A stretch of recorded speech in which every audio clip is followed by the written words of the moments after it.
સદગુરુ જીવનની જાર સાહેબનો જય, ખોડીદાસ બાપાનો જય, જગદીશ બાપાનો જય, બાણવંશ ઉગમો ભોજની જય.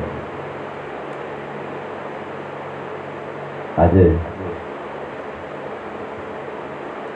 ધર્મભાઈના ઘરે આમ તો ઘણા ટાઈમથી ઉજવાય છે. અમે તો જગદીશ બાબાના દર્શન કરવા માટે આવ્યા છે. એમ કે રોજ આપણો એક જ નિયમ હોય સાહેબ,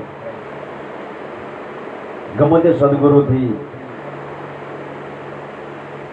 નામદાન લીધી હોય અને જે કંઈ ખ્યાલ આવ્યો હોય પોતપોતાની રીતે, પણ શબ્દ મહાપુરુષોની જે વાતો છે, જગદીશ બાપાએ વાત કરી પ્રમાણે ભાઈ આ બધું હું કામ આપણે કરીએ, તો ગંગા સાહેબે કીધું કે ધ્યાન અને ધારણા કાયમ રાખીને કાયમ કરવો અભ્યાસ.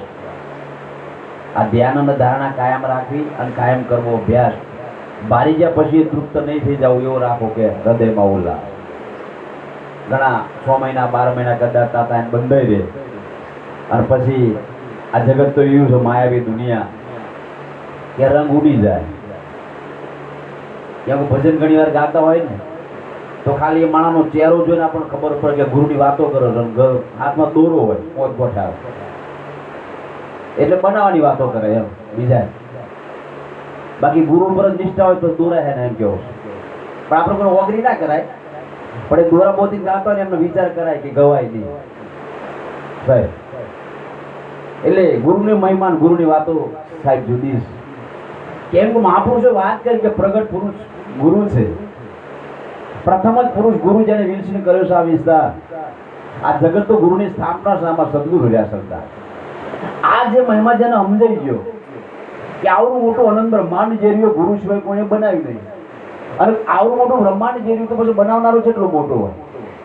તેમ છતાં દોરા ડાગા માદરીઓ સોના મોના કરતા રહે અને પાછા ગુરુમુખી ભેગા ફરતા રહે.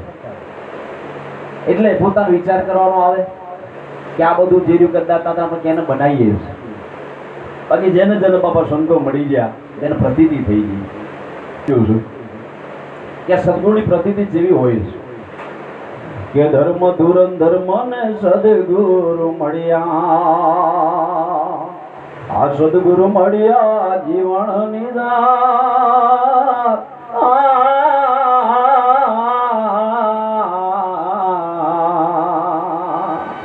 કોઈ લઈ આવે ભાઈ ગુરુની તોલે. મગજની અંદર કરતા હતા સદગુરુનો જો વિચાર આવી ગયો તો એક જ વાત, એની તોલે કોઈ ના આવે જગતમાં. અને મને અનુભવ એવો થાય જગતમાં પણ જો ગુરુમુખી હોય ને અને એ જ્યારે ક્ષેત્રા છે ને ત્યારે આપણને બહુ દુઃખ થઈ જાય સાહેબ કે તમે ગુરુમુખી કહો છો, 5 હાથ વર્ષથી બંધાઈ રહ્યા છો અને હજુ કદાચ તાતા સાહેબ આમાંથી નીકળતા નહીં.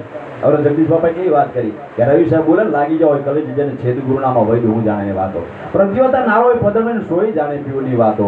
ભાઈ પીઓની ખબર કેમ હોય કે જે પ્રતિવતા હોય એને. હવે જાર જેના ધણી હોય ને એને કદાચ તાતા આવન સાહેબ એને કદાચ પાણી આલવાય ના ઊભી થાય. એટલે આ કોઈ બાઈઓની વાતો નહીં કરી, કોઈ આ સ્ત્રીઓની વાતો નહીં, આપણી વૃત્તિની વાત છે કે જે વૃત્તિની અંદર સદગુરુ નામનું નિશાન નક્કી થઈ ગયું એને બીજી કદાચ તાતા કોઈ પણ બોછોડ કોઈ પ્રકારની હોતી નહીં. વાત આટલી છે. એટલે બીજી ચોપાઈની અંદર કદાચ તાતા મને એવો ભાવ થયો કે દેવીને દેવતાએ ને સહારે, સારી સૃષ્ટિ નો એ તો સર્જનહાર.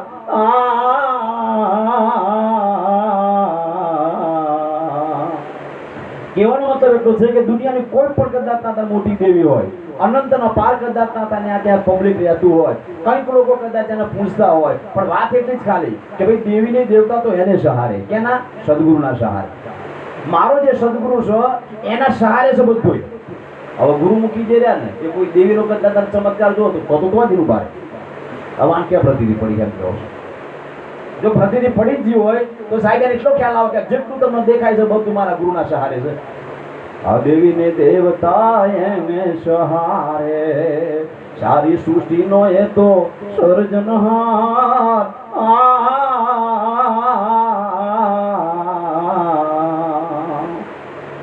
સૂર્યને પણ પ્રકાશ આપતો.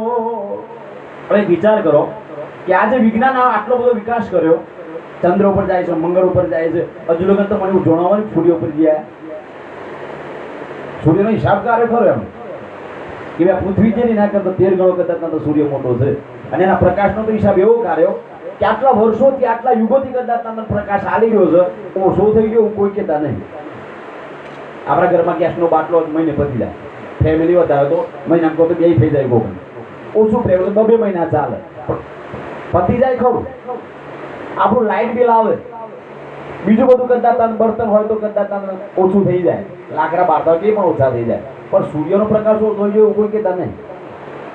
તો સૂર્યના પર પ્રકાશ કોણ આલે છે? મારો ગુરુ આલે છે કે સૂર્યના પર પ્રકાશ એ આપતો, ચંદ્રમાં સીધતા એ જ ગુરુના. ગુરુની જેને પ્રતિતિ થઈ ગયો ને ખબર પડે. આવા અનંત બ્રહ્માંડો જે રહ્યા સાહેબ એ એના આધારે ઉભા છે. એની બીજી ચોપાઈની અંદર એવું કીધું કે ભાઈ હવે તમારે એને જોવો હોય, એને તમારો અનુભવ હોય તો કેવો છે કે તનમાં જોવો તો તત્વ સ્વરૂપે અને રગે રે રગમાં એનો રણુકાર.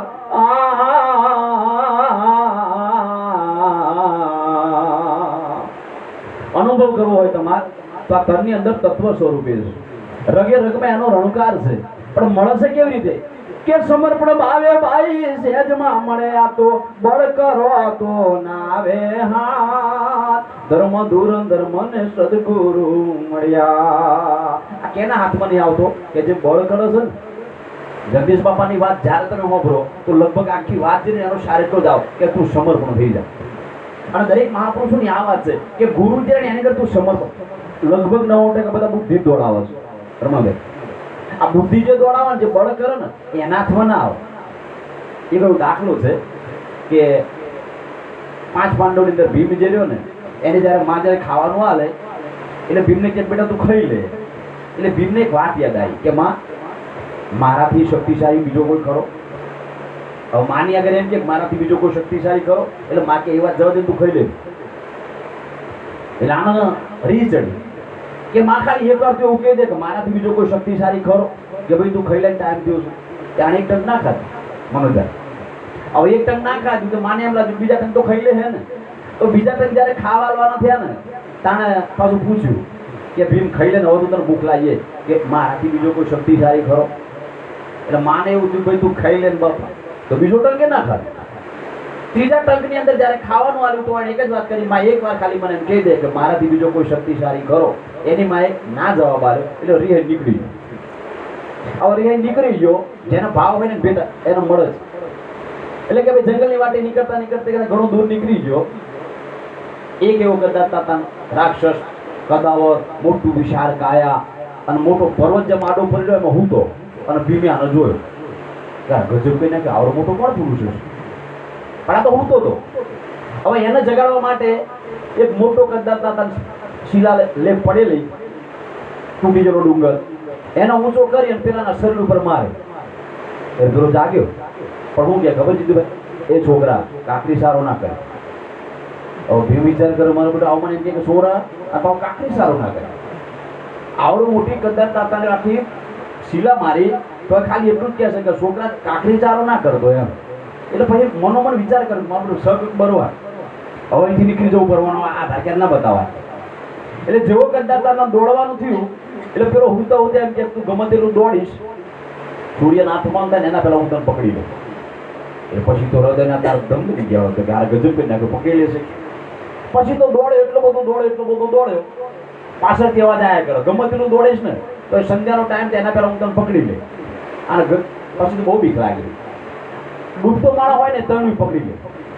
હવે રસ્તાની અંદર એક માણસ એવો કે હાથમાં બે કોડો કપાઈ ગયેલો અને આ જે કોડો જે સાહેબ આમ કરીને ઉભો રહ્યો. પણ આને એમ થયું આને કદાચ તરીકે કોણ બચાવી દે કે ભાઈ ગમે તે કરીને બચાવી ગયેલો પણ પાછળ આવો. એટલે આવું શું ખબર કે જ્યાં સુધી હોય ને ત્યાં સુધી કદાચ તને કશું ના કરીએ. હું વિચાર કર હાથ તો છે ને, હાથ તો બે કપાયેલા છે, ખાલી કોડો જ છે. અને એમ કે તને હું હોય ત્યાં સુધી કશું કરે નહીં. પેલો પાછળથી આવે તો આવો જે રહ્યો સાહેબ એમ કે તું મારી પાછળ આવી જાય. એ ભીમ પેલાની પાછળ જો પેલા પકડી લીધો, હાથ નહીં છોકર પકડી લીધો અને એવો દબાયો. અને પછી ભીમને કે તું જતો રહે, જ્યાં સુધી કરતા મેં પકડ્યો છે તારે જ્યાં જવું તો નીકળી જાય. એટલે ભીમે વિચાર કર્યો પેલાની ઓળખાણ ના પડી તો આવો જે રહ્યો ને અનેક જ દાંતમાં તો ઓળખાણ ના પડી. આ વળી કોણ હશે એના હાથ જ નહીં. એટલે ભીમ જે જાય ખરો પાછો તમે કોણ છો? કે ભાઈ તું જતો રહો બીજા. તારે બચવું છે કે મારે બચી તો જવું છે, પણ તમે કોણ છો એમ કહો. એક તો હાથ તો છે નહીં, અને તમે આવડી મોટી વિશાળ કાયા છો તો એને પકડી લીધો. કે 5 પાંડવો ખરા ને એમાં જે અર્જુન છે એણે મારા હાથના કોડા કાપી લીધા. એ 5 માંથી જો કઈ મળી જાય તો કાચો કાચો ખાઈ જવું. ભીમ કે હો ના તરકે બતાવાય ના, જેનો કોડો નહીં અને જો એમ કે કદાચ જો કોઈ એકાદા તમારી જાય તો ખાઈ જવો છે એમ.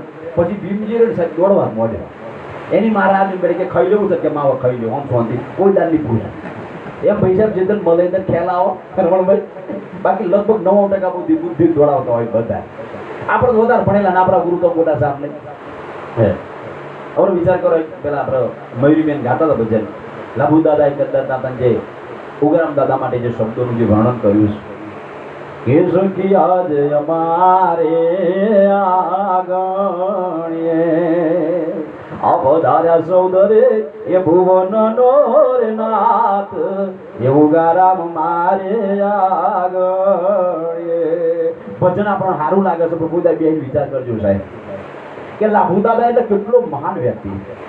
એ વખતે ભણેલો ગણેલો માણસ, સંસ્કૃત સાહિત્ય કદાચ ના સાહેબ એક શબ્દનું શરણાવટ કરવાનો વ્યક્તિ. એ આ જેટલા જે બ્રહ્મ રસાવતોમાં દેખાય બધા લાભુ દાદાના લખેલા. અને ઉગારામ દાદા એટલે ખાલી ઉગાડા આયા મકવાણા એટલું જ લખતા. એ જમાના અંદર ઉગારામ દાદા કોઈ લાભુ દાદા જેટલું ભણેલા નહીં, પણ નક્કીતાનો ખેલ જોવો તમે કે જે દિવસે લાભુ દાદા ઉગારામ દાદા કદાચ દાદાને જોયા ઈદન નક્કી કરે કે આ 14 ભુવનનો નાથ છે. સાહેબ આપણે બોલીએ ખરા પણ આપણાથી લખાય નહીં એવું, જેમ કે આપણો હજુ બીજો જ દેખાય છે. આપણો સદગુરુ છે એના સિવાય જો કદાચ બીજો દેખાય ને તો આપણે સમજી લેવાનું હજુ કદાચ આપણી કંઈક અજ્ઞાનતા હજુ આપણી કંઈક કચાશ થાય મારા. કેમ કે ગુરુ કો ગોવિંદ કર જાણીએ રહીએ શબ્દમાં સમાય મિલે તો દંડ પ્રાપ્ત કર નહીતર પલ પલ ધ્યાન રાખે. એટલે વારંવાર આપણે એક વિગત વાત કરીએ છીએ કે જ્યારે કદાચ આપણે જે સદગુરુ મહારાજ મળે છે તો સાહેબ એનાથી મોટું બીજું કોઈ આ જગતમાં કોઈ ભાગ્ય જ નહીં. પણ ગુરુની પ્રતીતિ નહીં આવતી ને સાહેબ એને જ કદાચ તાતા સાહેબ ડારે પોખે પછી વળગી રહેવાનો વારો આવો છે. એટલે મેં આ વાણીની અંદર એવું લખ્યું કે સમર્પણ ભાવે ભાઈ સહેજમાં મળ્યા તો બળકડો તો નાવે હાથ ધર્મ ધુરમ ધર્મ ને સદગુરુ મળ્યા જીવનની જાત.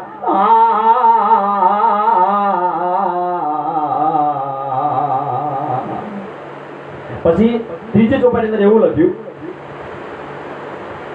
કે દાસ ઈશ્વર જીવનની જાર સહારો આ કપટીઓનો એ શિકાર.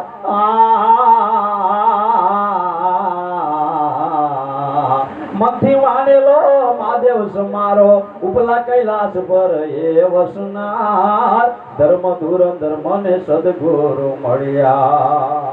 ગુરુમુખી પુરુષો હોય આપણે એકબીજાને મળીએ આપણો અભ્યાસ કરતા હતા સાહેબ કોઈ કરાવત એવા પુરુષો જ્યારે મત આપણે વધારી લઈએ. અમારા રબારી વરસાદની અંદર કદાચ નાતા મણિભાઈના ત્યાં અવારનવાર આવતા, કલાક 1.5 કલાક બેસતા. આજે કદાચ નાતા એવી મહેનત કરી રહ્યા છે ભીખાભાઈ ડોડિયા સાહેબ. કહેવાનો મતલબ એ મને છેલ્લી જે ચોપાઈ છે એના વિશે પૂછ્યું કે બાપુ એવું નહીં કહેતો તમારી કોઈ પરીક્ષા નહીં કરતો, પણ છેલ્લી જે ચોપાઈ છે ને એમાં મને સારી ખબર નહીં પડતી. મેં પૂછ્યું કે ફરી વાર બોલજો તમે. એટલે મેં કીધું દાસ ઈશ્વર જીવનની જાર સહારો આ કપટીઓનો એ શિકાર.